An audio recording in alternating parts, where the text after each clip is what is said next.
오늘 말씀은 참된 삶의 목적을 찾는 여정이라는 제목으로 말씀을 나누겠습니다.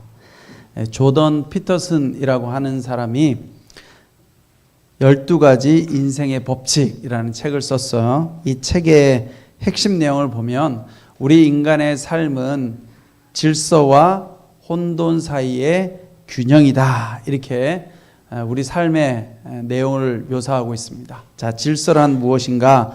익숙하고 안정된 상태. 여러분들 사람들은 다 살아가면서 익숙하고 안정을 누리며 살아가기를 원하죠, 그렇죠? 그래서 다 질서를 추구하며 살아갑니다. 그런데 또 다른 측면은 혼돈이라는 거예요. 혼돈은 불확실성과 도전의 영역이라는 거예요. 그래서 우리가 또 살아가다 보면 안정된 질서보다 여러 가지 불확실한 환경 가운데서 새로운 도전을 하며 또 새로운 것들을 추구하며 살아가고자 하는 사람들도 있습니다. 그래서 이 인생이라는 것은 이 질서와 혼돈 사이에서 잘 균형을 맞추고 살아가야 되고, 그렇게 균형을 맞추어서 살아갈 때 삶의 진정한 목적을 찾을 수 있다. 우리가 질서만 추구하면, 안정된 삶만 추구하면 하나님께서 우리에게 주신 삶의 목적을 발견할 수 없어요. 다 우리는 어떻게 하면 잘 먹고 편안하게 잘 살까만 생각하면 여러분 어떤 삶이 되겠어요? 나를 위한 삶이 되겠죠? 또 너무 막 불확실성과 혼란 가운데서 새로운 걸 추구하고 도전하기만 하면 또 어떤 삶이 되겠어요? 불안과 우울한 삶이 될 수도 있다라는 것이에요. 그래서 이 질서와 혼란 사이에서 균형을 맞추고 잘 살아갈 때 우리가 건강하게 성장할 수 있고 또 인생의 깊은 의미를 발견할 수 있다라고 말합니다. 오늘 이 전도서 12장 13절에서 이 전도자가 말하는 진정한 삶의 목적과 맞닿아 있죠. 그래서 오늘 말씀 속에 보면 이 전도자는 하나님을 경외하고 그분의 계명을 지키라, 이렇게 이야기합니다. 하나님을 경외하고 하나님의 계명을 지킬 때 우리가 참된 질서와 혼란 가운데서 균형을 잡고 삶의 목적을 발견할 수 있다는 거예요. 그래서 저는 오늘 이 시간, 오늘 본문 말씀을 통해서 참된 삶의 목적을 찾기 위해서 중요한 3가지 요소를 다루고자 합니다. 여러분들 다 인생에 목적이 있으시죠, 그렇죠? 단기적인 목적도 있고 여러분들 다 목적이 있어요. 오늘 하루도 뭘 해야 될까? 목적이 있죠. 마치고 이제 우리가 다 산행을 가잖아요. 트레킹하러. 단기적인 목적. 또 다음 한 주간 동안 여러분들 마음속에 내가 이번 한 주간은 이런 걸 진행해야지. 또 길게 보면 여러분들 인생에, 내 인생에서 내가 이런 목적을 추구하면서 살아가야지. 그런 목적이 다 있는데 중요한 것은 하나님 안에서 하나님께서 우리에게 주시는 삶의 진정한 목적을 발견하고 그 목적을 향해서 나아갈 때 우리의 삶이 의미 있고 건강하고 복된 삶이 될 수 있다는 거예요. 첫 번째는 하나님을 경외하는 마음이 참된 삶의 시작이다라는 거예요. 오늘 말씀해 보니까 하나님을 경외하라, 이렇게 나오죠. 여러분, 하나님을 경외한다라는 것이 어떤 것입니까? 경외라는 것은 그냥 우리 한자어로 보면 어떤 두려워하는 거잖아요. 경외. 그런데 이 경외는 단순한 두려움이 아니라 창조주 하나님 앞에서 느끼는 깊은 존경과 무한한 존중. 오늘 여러분들이 이제 남산으로 가죠. 가면 너무 이쁘잖아요. 요즘 가을이. 그렇죠. 그러면 뭘 느껴요? 여러분, 아름다운 자연환경과 남산의 아름다운, 저도 지난 주일에 상담실에서 남산으로 갔거든요. 와, 너무 이쁘더라고요. 그 남산길을 딱 걸어봤는데 자연이요, 너무 예쁘면 우리 마음속에 어떤 마음이 들어요? 진짜 경외감이 들죠. 이거는 사람이 만들 수가 없어.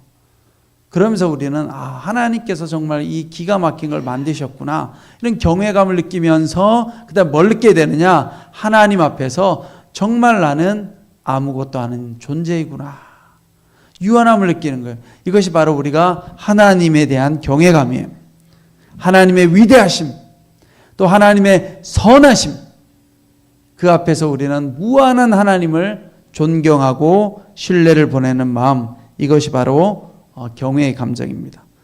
또 하나님을 경외하는 마음이라는 것은 세상적인 기준과 개인적인 욕망을 내려놓고 창조주이신 하나님께 집중하는 거예요.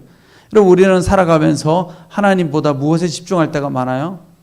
세상에 집중하잖아요. 그렇죠? 세상적인 것을 더 바라볼 때가 많고, 또 내 안에 있는 욕심이 내 삶의 목적이 되어서 살아갈 때가 많은데, 우리가 하나님을 경외한다는 것은 정말 이 창조주 하나님, 나를 만드신 하나님, 내 삶을 향한 목적과 계획을 가지고 있는 그 하나님께 초점을 자꾸 맞추는 것이 바로 하나님을 경외하는 삶이라는 거예요. 우리가 하나님을 경외할 때 우리 삶에 불안과 두려움이 사라집니다. 그런데 우리가 다른 것에 초점을 맞추면 어떻게 돼요? 불안하죠. 세상 나 잘 살 수 있을까? 저기 다른 친구들, 다른 사람들의 삶을 보면 부러워요. 저 사람 저렇게 잘 사는데 나는 뭐지? 이렇게 되는 거죠. 그래서 우리가 세상에 초점을 맞추면 안 되고 나를 창조하신 하나님께 초점을 맞추면 우리 안에 있는 불안과 두려움이 사라질 수 있다라는 것. 그래서 여러분들이 매일같이 어떤 실천을 해야 되느냐? 아침과 저녁으로 짧은 시간 동안 하나님 앞에 감사의 기도를 드려보세요. 아침에 딱 일어나면 하나님, 오늘도 새 날을 주셔서 감사합니다. 또 하루를 다 지내고 나서 여러분들이 자기 전에 하나님, 오늘 하루도 지켜주셔서 이렇게 편안하게 안전하게 하루를 잘 지내게 해주셔서 감사합니다. 그렇게 감사의 습관을 들이면 우리가 늘 하나님 앞에 집중하고 경외하는 마음을 가질 수 있게 됩니다. 여러분, 성경에 보면 요셉의 이야기를 잘 알죠, 그렇죠? 참 저는 요셉의 이야기를 맨날 보아도 참 감동이 있는 것 같아요. 여러분 생각해 보세요. 요셉이 형들한테 미움받아서 팔려가요. 그래서 이집트의 경호대장의 집에 가서 종노릇을 해요.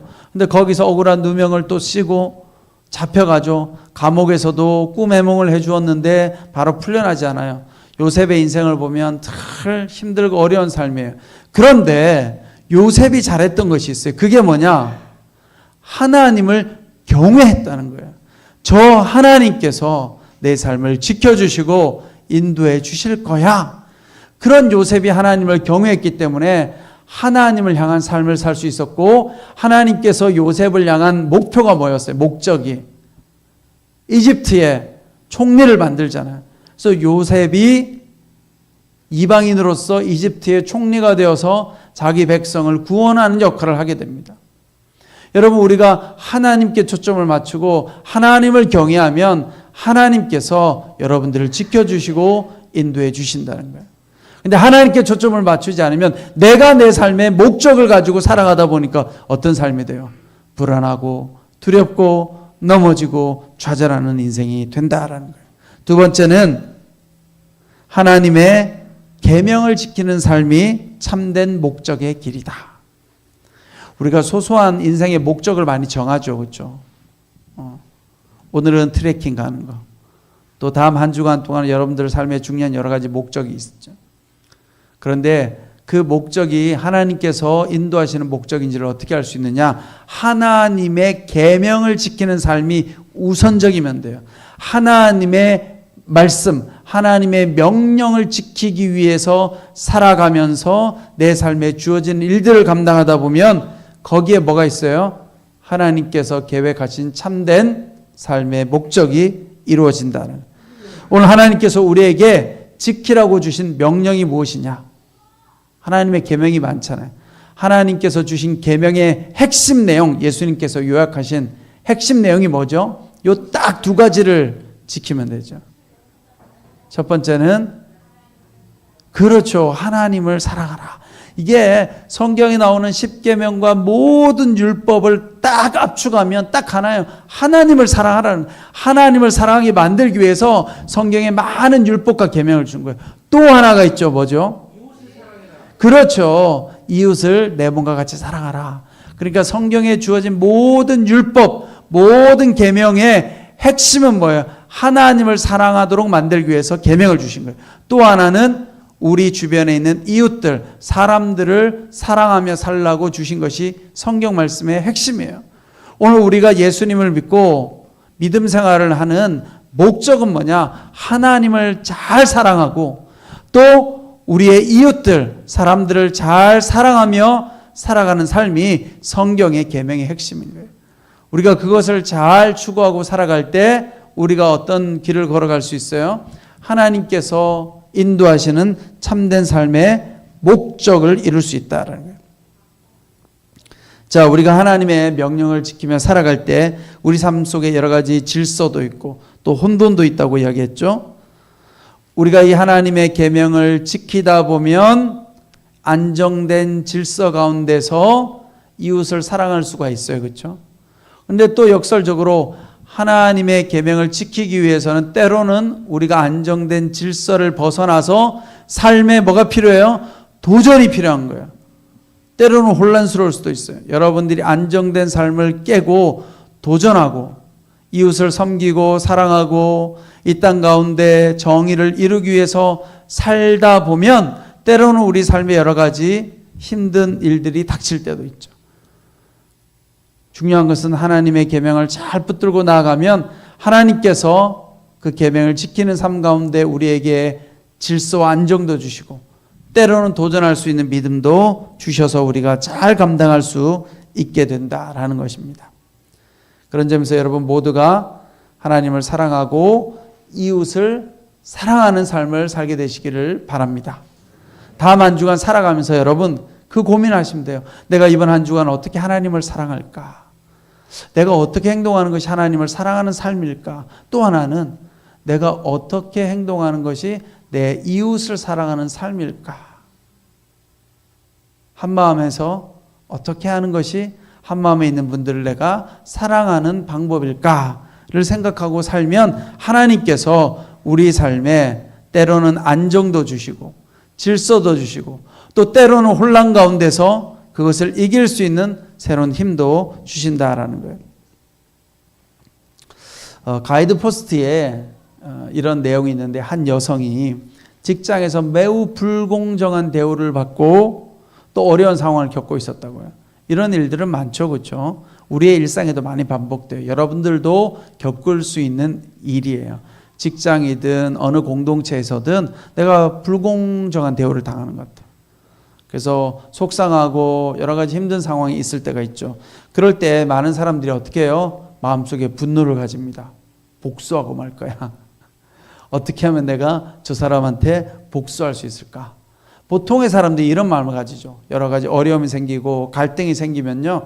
내가 어떻게 하면 저 사람한테 복수할 수 있을까? 저 사람 마음을 아프게 할 수 있을까? 이런 생각을 막 합니다. 그래서 여러 가지 방법을 동원하죠. 그런데 이 사람이, 이 여성이 하나님 앞에 기도하는 거예요. 말씀을 읽다 보니까 여러분 이렇게 복수하고 싶고 마음속에 분노가 올라올 때 말씀을 묵상하고 기도하다 보면 어떻게 되겠어요? 하나님이 그래 분노를 표현해라 이러겠어요? 가서 싸워라 이러겠어요? 하나님께서 어떤 마음을 주시겠어요? 긍휼한 마음을 주겠죠. 그 사람을 미워하고 원망하는 마음보다는 그 사람을 불쌍하고 긍휼하게 여기는 마음을 주셔서 내 안에 화와 분노가 올라오는 것을 차분하게 만들어주겠죠. 그리고 다시 내가 내 마음을 돌볼 수 있는, 우리가 여러분 감정에 사로잡히면 내가 통제가 안 돼요. 그렇죠? 막 충동적으로 우욱하고 해버려요.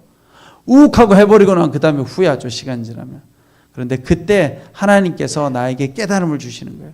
그래서 이 여성이 이제 직장에서 막 복수하고 싶었는데 복수하기보다 어떻게 해요? 오히려 더 친절하게, 비록 나를 힘들게 하고 괴롭혔지만 더 잘해주는 거예요. 친절하게. 이거 억지로 하는 게 아니에요, 여러분. 하기 싫은데 억지로 하는 것이 아니라 의지를 가지고 하는 거예요. 하나님 그런 마음을 주셔서 그래 내가 하나님의 마음으로 한번 대해보자. 그래서 오히려 그 사람한테 친절하게 대하고 미소를 띠고 잘해주면 여러분 어떻게 되겠어요? 진심으로 그러면요 상대방이 바뀌게 되어 있어요. 저 사람 나한테 저렇게 할 수 없는데 저 사람 나를 미워해야 정상인데 오히려 나한테 더 잘해주네. 그러면서 상대방도 반성을 하는 거죠. 여러분 사람이 우리 속담에 그런 거 있잖아요. 웃는 얼굴에 침 못 뱉는다고. 아무리 미운 사람도요 웃으면서 잘해주면요, 마음이 풀려요. 여러분 그렇지 않아요? 집에서 형제간에 막 싸웠어요. 욕하고. 어머니한테 막 화내고 갔어요. 어머니하고 싸웠어요. 근데 어머니나 자녀 중에 먼저 웃으면서 따뜻하게 대해주면 마음이 녹지요. 우리는 사람이. 그렇죠? 그렇게 마음이 녹으면 어떻게 돼요? 그 안에서 하나님께서 주시는 평안함을 누리게 되는 거예요. 질서가 깨진 혼돈 가운데서 하나님이 주시는 평안함을 누리게 됩니다. 오늘 하나님께서 우리에게 주신 계명은 하나님을 사랑하고 이웃을 사랑하는 삶. 여러분 이것이 예배예요. 예배. 다른 게 예배가 아니에요. 한마음에 와서 이렇게 예배를 드리지만 이것만 예배가 아니라 우리가 결국 하나님 앞에 드려야 될 예배는 하나님을 사랑하고 우리 주변에 있는 이웃들을 사랑하는 삶을 살아가면 하나님께서 기뻐 받으시고 우리의 삶 가운데 은혜를 베풀어 주십니다.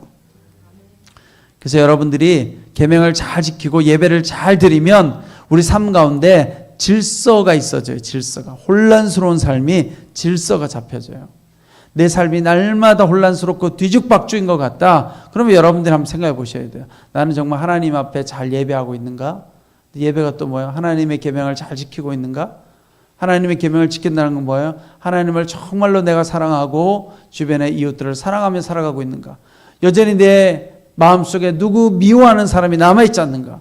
여러분 마음속에 그런 지금 지난 한 주간 동안 여러분 마음속에 해결되지 않은 미움이 막 남아있어요. 그럼 어떻게 해야 되겠어요? 오늘 하나님 내 마음속에 있는 이 미움, 저 사람을 향한 나의 마음속에 있는 원망과 미움, 이게 가라앉게 해주십시오.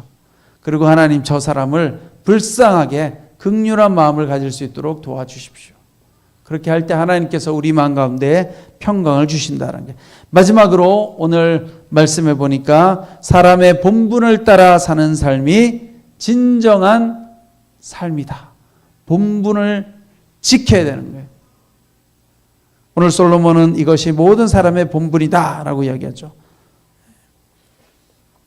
말씀을 한 번 더 읽어보면 모든 것의 결론은 이것이다. 그러니까 솔로몬이 인생을 쫙 살아보고 인생의 결론을 매긴 거예요. 여러분 이게 얼마나 기가 막힌 거예요. 우리는 평생 살아봐야 깨달을 수 있는 걸 솔로몬이 지금 미리 우리한테 가르쳐 준 거예요. 결론이 뭐냐? 하나님을 경외하라는 거예요. 그 다음에 하나님의 계명을 지키라.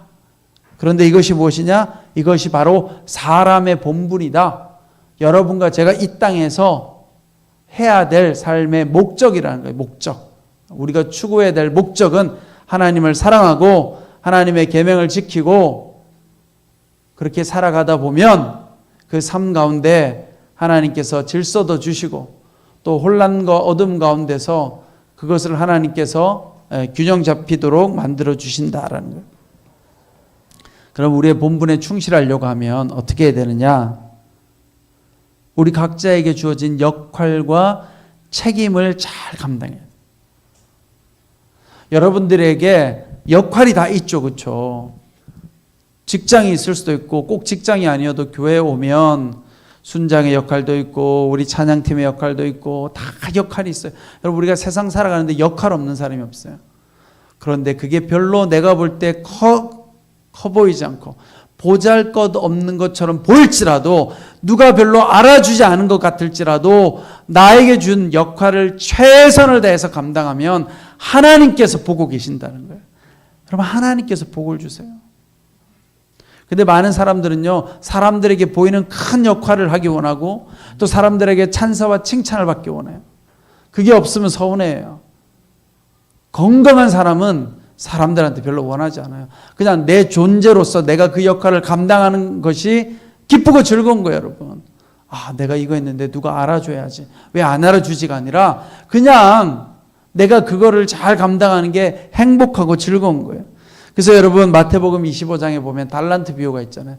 평소에 성실하게 자기에게 주어진 역할을 잘 감당했던 사람들은 종들은 어떤 사람들이에요? 5달란트, 10달란트 받은 사람들은 열심히. 근데 1달란트 받은 사람은 어떻게 해요? 1달란트 받은 사람은 일하기 싫거든요. 그러니까 주인 핑계를 대고 주인은 참 고약하고 무서운 사람이니까 내가 이 돈 사업하다가 날리면 큰일 나니까 그냥 그대로 땅에 묻어두었다가 내가 다시 돌려드립니다. 이렇게 말하는 거예요. 그건 뭐냐면 평소에 나에게 주어진 역할을 열심히 안 했다는 거예요. 여러분, 하나님은 우리가 평소에 나에게 주신 역할을 열심히 하고 잘 감당하면 하나님께서 계속해서 큰일을 주세요. 교회도 마찬가지고 직장도 마찬가지고 여러분 보세요. 직장에서도요, 일 잘하는 사람한테 일이 계속 맡겨져요. 교회도 마찬가지예요. 교회도요, 일을 잘하는 분한테 계속 일을 맡겨요. 왜 그런 줄 아세요? 일 못하는 사람한테 일을 주면 어려워지잖아요. 그러니까 일을 잘하는 사람한테 계속 일이 오는 거예요.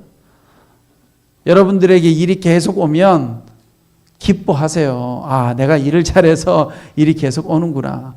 혹시 일이 안 오면 즐거워하세요. 일이 없어서 얼마나 편하고 좋아요. 그렇죠? 이래도 감사, 저래도 감사한 거예요. 하나님이 나한테 필요한 만큼 일을 주세요. 근데 중요한 건 평소에 보잘것없는 것처럼 보여도 열심히 그 일을 하면서 즐거워하면 하나님께서 기뻐하신다는 거예요. 여러분들이 나 자신의 본분, 은사가 무엇이냐, 이걸 탐구하기 위해서 어떻게 해야 돼요? 하나님 앞에 기도하는 거죠. 하나님, 나에게 주신 소명, 은사가 무엇입니까? 그런데 내 은사를 잘 발견할 수 있는 방법은요, 봉사와 사역을 해야 알 수 있어요. 여러분. 내가 뭘 잘하는지를 내가 봉사하고 사역을 하지 않으면 알 수가 없죠. 가만히만 있으면요, 알 수가 없어요. 우리 청소년들이 중학교, 고등학교 때 진로 적성 검사 이런 거 해요. 그리고 대학 갈 때 전공을 이제 선택하는데 지금 이 시대에 많은 청소년들이 뭐라고 이야기하느냐? 내가 뭘 잘하는지 모르겠어요. 다 그래요. 그리고 또 뭐라고 이야기하느냐? 솔직히 나는 아무것도 흥미가 없어요. 당연히 흥미가 없죠. 앉아서 공부만 했으니까 내가 뭘 잘하는지 알 수가 없는 거예요. 밖에 나가서 봉사도 해보고 친구들하고 놀아도 보고, 그렇죠? 일도 해보고 해야 아, 내가 이런 걸 잘하는구나. 또 친구들하고 열심히 놀아보면 아, 나는 노는 걸 잘하는구나. 그럼 어떻게 하면 나는 노는 걸 일로 만들어야 되겠다가 되는데 다 책상에 앉아서 공부만 하니까 내가 뭘 잘하는지 모릅니다. 여러분, 믿음 생활도 마찬가지죠. 하나님께서 여러분들에게 다 재능을 주셨는데 그냥 교회 나와서 예배만 딱 드리고 집에 가면 어떻게 되겠어요? 내가 뭘 잘하는지 알 수가 없죠. 은사가 개발이 안 되는 거예요. 그래서 여러분들이 열심히 기도하고 그 다음 뭘 해야 돼요? 봉사와 사역을 열심히 하다 보면 거기에서 아, 내가 이런 걸 잘하는구나, 이것을 알 수 있다는 거예요. 애덤 그랜트라고 하는 사람이 Give and Take라고 하는 책을 썼어요. 우리말 번역은 Give and Take, 혁명적인 성공 비결, 이런 책을 썼는데 이 책 내용의 핵심이 뭐냐면 세 사람이 등장해요. 이 책에 많은 사람들을 분류해 보니까 기버의 역할을 하는 사람이 있어요. 기버가 뭐예요? 주는 사람. 영어로 give, G-I-V-E. 거기다 R 붙이면 어떻게 해요? 기버, 주는 사람이죠. 그 다음에 taker, T-A-K-E, take, 받다. 근데 ER을 붙이면 어떻게 돼요? 받는 사람. 그러니까 세상에서는 주는 걸 좋아하는 사람이 있다는 거예요. 이런 사람을 giver라고 부르고, 맨날 받기만을 원해요. 이런 사람을 taker라고 부르고, 그다음 매처도 있어요. 매처는 뭐냐? 매칭이라는 단어 알죠, 여러분? 예, 사람들을 매칭해 준다 이런 표현 하잖아. 그러니까 매처는 뭐냐면 중간에서 이 사람과 저 사람을 균형 잡히게 만들어 주는 사람이 매처예요. 매처. 이 세 가지 종류의 사람이 있어요. 자, 이 중에서 기버는 타인을 위해 기꺼이 헌신하는 사람이에요. 늘 뭔가를 줄까, 뭘 줄까를 열심히 노력해요. 테이커는 어떻게 하면 내가 받을까, 어떻게 하면 내가 손해 안 볼까, 내가 이익을 얻을까만 생각하는 사람이 테이커. 매처는 중간에서 손해도 안 보고 너무 주지도 않고 필요할 때는 주고 적절하게 요걸 균형을 맞춰서 살아가는 사람을 매처라고 이야기해요. 근데 여러분, 여기에서 중요한 것은 어떤 사람이 되어야 되느냐? 기버가 되어야 되는 거예요. 우리 그리스도인들 기버. 끊임없이 사람들에게 주고 섬길 수 있는 사람이 되어야 돼요. 근데 이 책에서 그러면 어떻게 하면 좋은 기버가 될 수 있을까? 여러분들이 맨날 주기만 하면 어떻게 돼요? 탈진하죠, 탈진. 여러분, 우리는 이 한마음에서 정말 감사해야 될 분들이 있어요. 감사해야 될 분들이 누구냐면 우리 정말 리더십들, 우리 장로님, 팀장님, 총무님, 우리 회계집사님, 임원단, 우리 순장님들도 마찬가지고, 우리 또 하정원에서 열심히 식사 준비해 주시는 분, 고마워해야 돼요. 고마워해야 돼요. 여러분, 장로님, 팀장님은 당연히 저 자리에 있고 당연히 우리를 봉사해 줘야 된다, 그런 거 없어요. 월급 받는 거 없잖아요, 우리 장로님하고 팀장님하고. 근데 고마움을 몰라. 속상하면 화내고 불평하고. 네? 여러분, 잘해 주셔야 돼요. 이분들이 없으면 우리 한마음이 유지가 될 수 있어요? 유지가 안 되는 거예요. 근데 중요한 건 우리가 누군가에게 줄 때 이제 무조건 주기만 하면 어떻게 돼요? 내가 탈진해가지고 줄 수가 없어요. 우리 순장님들도 마찬가지예요. 섬기는 분들도. 하정원에서 우리가 맨날 밥만 하면 어떻게 해요? 탈진해서 큰일 나요. 우리가 하정원이 가끔씩 방학이 필요한 거예요. 쉬어야죠. 그렇죠? 우리 권사님, 집사님들이 맨날 밥만 하면 어떻게 돼요? 집에서도 맨날 밥만 하는데 교회 와서도 맨날 밥을, 얼마나 힘들어요. 얼마나. 예, 방학할 때 너무 실망하지 마시고 저분도 쉬어야 되는구나. 그래서 우리가 잘 주는 방법이 있는데, 첫 번째는 자기 보호와 경계가 필요해요. 내가 줄 때 무조건 주려고 하지 말고 적절하게 선을 지켜서 내가 할 수 있을 만큼 주는 사람이 돼야 돼요. 또 두 번째는 내 안에 장점, 강점을 가지고 누구를 도와야 돼요. 내가 도울 수 있는 힘이 없는데 무조건 다 돕겠다고 도우고 그러면 돼요, 안 돼요? 지치겠죠. 나는 뭘 잘할까? 내가 잘하는 걸로 사람들을 돕는 거예요. 또 내가 돕는 것뿐만 아니라 도우면서 나중에 내가 그 사람한테 도움을 받을 수 있는 좋은 관계를 만들어 놓는 게 중요해요. 그러니까 우리가 이 안에서도 마찬가지예요. 여러분들이 평소에 서로 잘해야 돼요. 제일 위험한 사람이 어떤 사람이냐? 식당에 가서 화내는 사람. 식당에 가서 종업원이나 식당 주인한테 화내는 사람은 바보예요. 바보. 근데 이게요, 인생의 원리예요. 여러분, 식당에 가서 종업원들한테 딱 화내면 어떻게 해요? 종업원이 뒤에 가서 침 딱 뱉어가지고 음식 갖다 줘도 우리 침 뱉은 거 먹어야 돼. 이런 사람들이 많아, 인생에서. 내가 목소리 내고 화내면, 상대방이 미안해하면 내가 이겼다고 생각해요. 여러분, 세상에는요 절대 일방적으로 이기는 게임은 없어요. 내가 상대방 마음을 아프게 하잖아요. 반드시 나한테 돌아와요. 그러니까 이기려고 하지 마세요. 무조건 지는 게 좋은 거예요. 지는 게. 우리가 누군가를 도울 때도 일방적으로 하면 돼요. 내가 잘 돕고 잘 관계를 만들어 놓으면, 여러분, 주는 사람이 왜 마지막에 성공하는 줄 아세요? 받는 것보다. 잘 주면요 받은 사람들이 다 돌려줘요, 나중에는. 그래서 훨씬 더 차고 넘쳐요, 나중에는. 그게 세상의 성공의 비결이에요. 하물며 하나님께도 마찬가지죠. 우리가 하나님 나라를 위해서 섬기고 봉사하고 헌신하면 하나님께서 우리의 삶을 채워주신다는 거예요. 여러분, 오늘 전도서 12장 13절 말씀, 솔로몬은 인생 마지막에 결론을 내린 거예요. 어떻게 사는 게 인생의 참된 삶의 목적이냐? 우리가 어떤 목적을 추구하면서 살아야 되느냐? 첫 번째는 하나님을 경외해라. 하나님을 존중하라는 거예요. 존경하라는 거예요. 정말로. 하나님을 정말로 존중하라는 거예요. 에이, 하나님 필요 없어가 아니라 하나님을 정말 존중하는 삶. 그 다음에 두 번째는 뭐예요? 하나님의 계명을 지키는 삶. 하나님의 계명은 하나님을 사랑하고 하나님 만드신 우리 모든 사람들을 사랑하며 살아가는 삶. 이걸 추구하다 보면 우리 인생의 목적이 추구가 되는 거예요. 그리고 마지막으로는 우리에게 주신 이 본분, 여러분 각자의 다 역할들이 있죠. 은사들. 그 은사에 맞게 여러분들이 살아가다 보면 하나님께서 그 삶 가운데 만족도 주시고 보람도 주시고 은혜도 주시고 평강도 주실 줄 믿습니다. 기도하겠습니다. 사랑과 은혜가 많으신 주님, 감사합니다. 오늘 솔로몬은 우리에게 인생의 결론을 말해주고 있습니다. 우리가 어떤 삶의 목적을 가지고 살아가야 될지 말씀해주고 있습니다. 오늘 이 자리에 있는 우리 모든 한마음, 우리 성도님들 가운데도 주님, 솔로몬이 말해준 것처럼 늘 하나님을 경외하고 또 하나님의 계명을 지키고 우리 각자에게 주신 역할을 잘 감당하는 삶을 살아갈 수 있도록 주님 인도하여 주시옵소서. 예수 그리스도의 이름으로 기도드리옵나이다. 아멘.